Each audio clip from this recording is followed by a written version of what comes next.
This is Umar for BoxNation. We're at the open workouts for Fabio Wardley v Frazer Clarke. Huge bill at the O2 live on Sky Sports this Sunday. Don't forget, it's not Saturday, it's Sunday after Man City Arsenal. So, firstly, that's going to help with TV ratings, isn't it? Coming off City Arsenal. Yeah, look, first of all, long time, new job.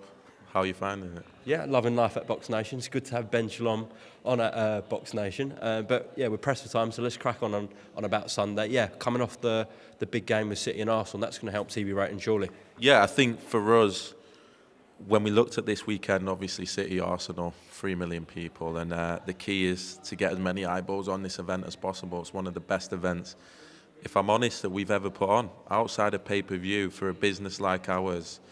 To be putting on our own fighters, really. These are fighters that have come through. If you go down the card, Frazer Clarke debuted with us. He's now headlines the O2. Ben Whittaker debuted with us, and he's just gone phenomenal in terms of the attention he's getting. Florian Marku, been with us forever, and he fights Chris Congo in a fight that he probably didn't need to take, but is a huge fight and a 50-50 fight. Vidal Riley takes on a test that, again, like with Vidal, I've never pushed him to take that fight. And Mikel Lowell's one of the most dangerous punchers in the cruiserweight division, and he just wants it because of the fights to come, and that's a serious fight. And so Callum Simpson as well, who will headline for us in August. So it's just unbelievable to be able to put on a card for us as a business that is guys, especially as a young business, that we can now sell the O2 and do a card like this, and it's guys that have been with us from debut.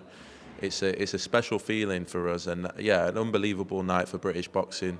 It's been a long time coming for a lot of the fighters, especially Frazer, and he gets the headline as well. And yeah, it's sold unbelievably. And as you said, on a Sunday, the viewing figures will be phenomenal. And these are the nights where it crosses over. These are the nights where we get the casual fan interest, and we're seeing that already.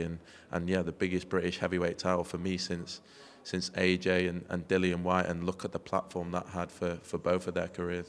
So how many tickets have we done so far for Sunday? We've done 13,000, and so yeah, if you'd have asked me in Frazer Clarke's 9th fight, would we be able to do this?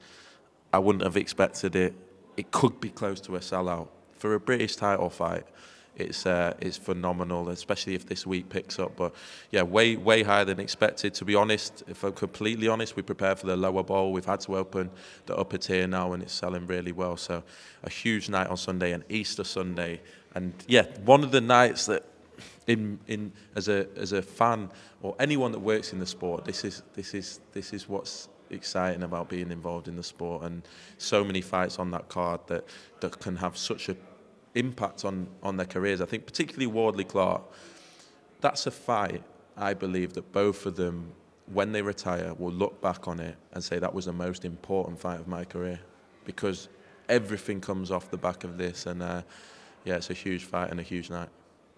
The betting favourite is Fabio Wardley, but he was a bigger favourite with the fans, in my opinion, from what I've seen when the fight was announced. As we draw to fight night, Frazer Clarke, a lot of people are actually picking him to win. Yeah. Your thoughts on it? Yeah, it's funny how it works. When we first announced the fight, it was Fabio favourite, clear favourite. He still is.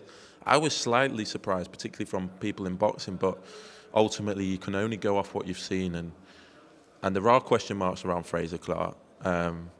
In the sense that he's not had that experience in the professional ranks, and he's not shown that fight. He's not had to show that fight yet, and it's his first huge test. But then similarly, if you break down Fabio's biggest wins against Nathan Gorman and what he's done since and what he has left, and maybe David Adelaide as well, it's not Frazer Clarke. And so for me, I can see why Fabio's the favourite. But if Frazer can, and it is an if, and I've said it before, if he can match him for grit, determination, work rate, heart, all the things that are so good about Fabio Wardley, then I do think he wins the fight. But it's impossible. Anyone that tries to predict it and says it's a foregone conclusion it can't, because there's just too many unknowns for both fighters. We don't know. That's what makes it so exciting. They're both being thrown in the deep end where they've not been before. A lot of people saying it's still too early for Frazer Clarke, but the interest is there. And as I say, both of them get a huge night, and I think their careers after this will be in a totally different place.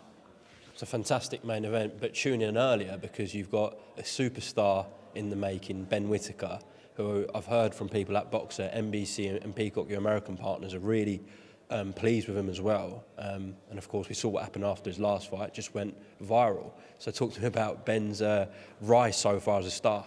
Yeah, I think what happened after the last event, if I'm honest, we thought would happen earlier. No, earlier. So he's been, when we signed him and we sat down with the team and the vision and how we were going to do the ring walks and how we were going to let him express himself, and he really bought into everything. And we're a young promotional company, and every young promotional company needs a star.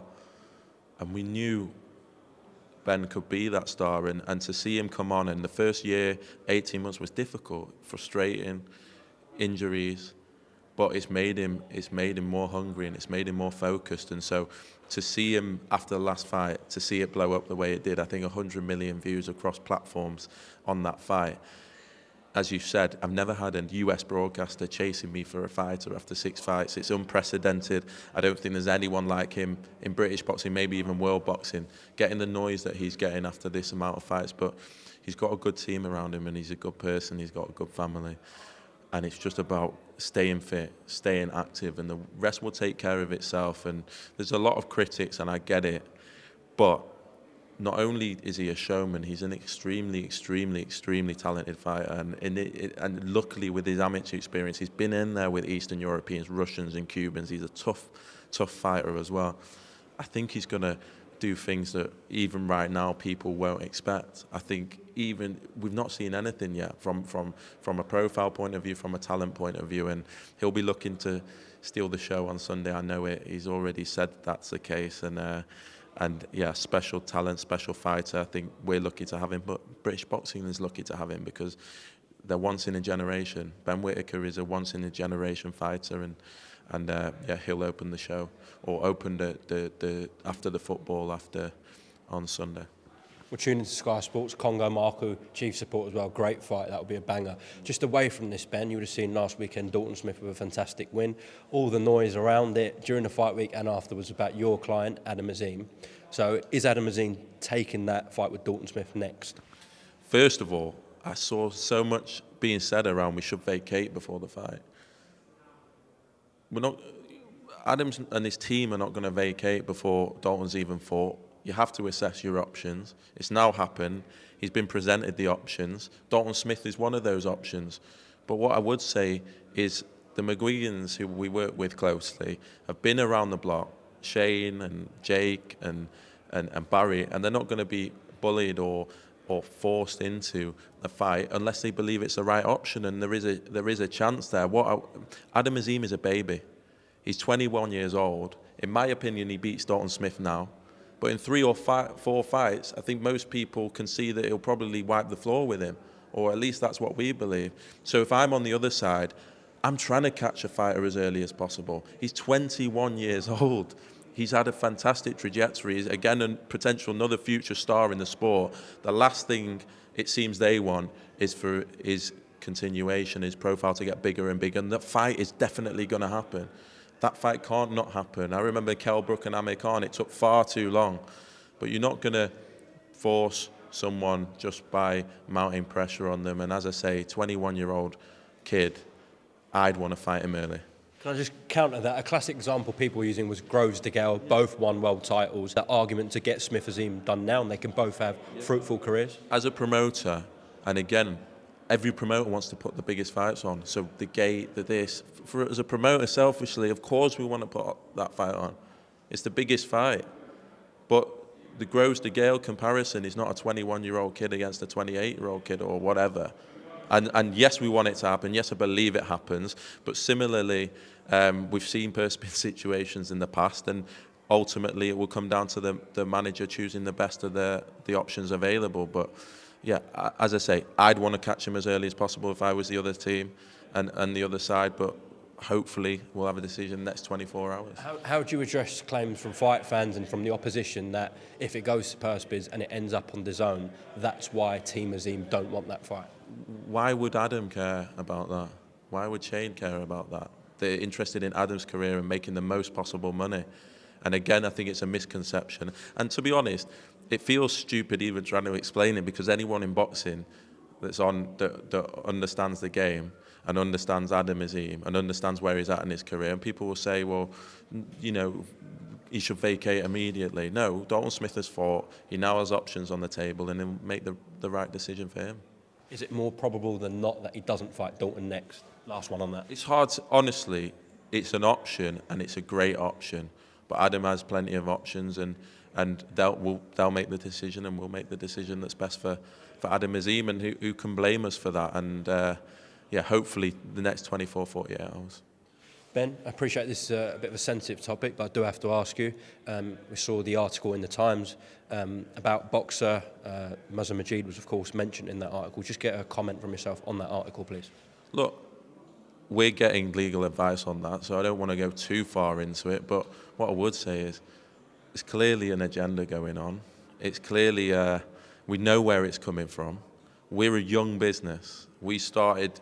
There's not many people in their 20s that want to take on the establishment, that want to break into an industry, any industry. And as a young business, I think if you start in any industry and an established one, you're going to be met with this, you know, the established players not wanting you to succeed and not wanting it to happen. But yeah, I've been subject to all sorts, and obviously that's one thing. And as I say, we know where it's coming from, and I think it will be obvious in time. But I think anyone can see that for what it is, and we just got to keep focused. And it's almost like the more successful we've been, and yes, to be compared to you know, promotional companies that are 30, 40, 50 years old already is a feat in itself. But the more success we're having, the bigger shows we're putting on. We've had a great start to the year. All we want to do is deliver for our fighters and put on the biggest possible events. And it's a shame that things will be resorted to like that. You know, especially when our focus is to come in and improve the sport and help clean up the sport. So, yeah, as I say, for me, it's clear where that's coming from, and hopefully it will be dealt with. Last topic, a bit more positive. I spoke to Frank Warren yesterday. He said your client, Joshua Buatsi, has reached and agreed terms for that fight with Anthony Yarde. They're just waiting on Anthony Yarde. Do you believe Anthony will be realistic with the money and their team will be, and that fight gets over the line? 100%. Oh, it's such a good fight, and it's a fight that I'm frustrated isn't made yet. But as Frank said, we're all agreed. Boxer, Queensberry, Josh, we're ready to go. I know the Team Yarde want the fight as well. I think the plan is to try and get everyone in a room next week, all the fighters, all the promoters, and just thrash it out. In fairness, everyone does want the fight. I know it's the only fight being talked about by either team.